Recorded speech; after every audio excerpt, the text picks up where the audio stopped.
This is 20 time-tested tactics to improve your people skills. Part 3. And tip number 13. Don't assume you're right. This assumption derails more conversations, starts more fights, and extinguishes more potentially great ideas than any other. I'm not always right. That's pretty obvious. But in a conversation or debate, that somehow becomes less obvious to me. And that creates problems. When I assume that my opinion is right and that someone who disagrees with me is wrong, I've lost the opportunity to learn from that person and to generate a win-win solution. Moreover, I just seem to get more entrenched in my position. That's folly. That's stubborn. And that's pride. I should humbly accept that I don't have all the answers, and that someone, even someone who's criticizing me, might have a good point. If you sometimes have this problem too, one remedy is to change your mindset, to consider the dialogue as a learning conversation. That is, conceptualize the conversation as an opportunity to learn something rather than as a joust. Glean what you can from the other person. Maybe your colleague really does have some information that you don't. Maybe your mother-in-law actually does have some wisdom that she can pass along to you. Once we make that mental leap from pushing our point to engaging in a learning conversation, we reap self-improvement, better ideas, and better relationships. And we reduce the number of times that we have to use practice number 14. Number 14, apologize.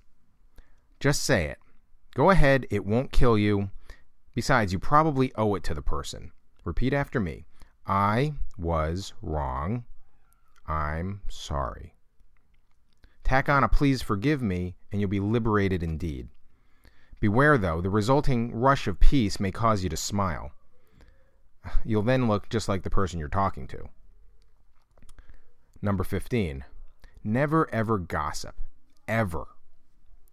Many people don't even realize they're doing it, bonding with someone by tarnishing someone else's reputation. That's gossip, plain and simple.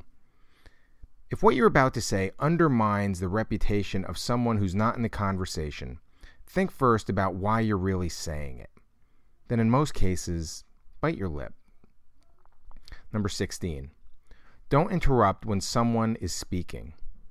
And never complete their thought for them either. These behaviors infuriate most people. If you have this problem, think again about practice number 3, active listening.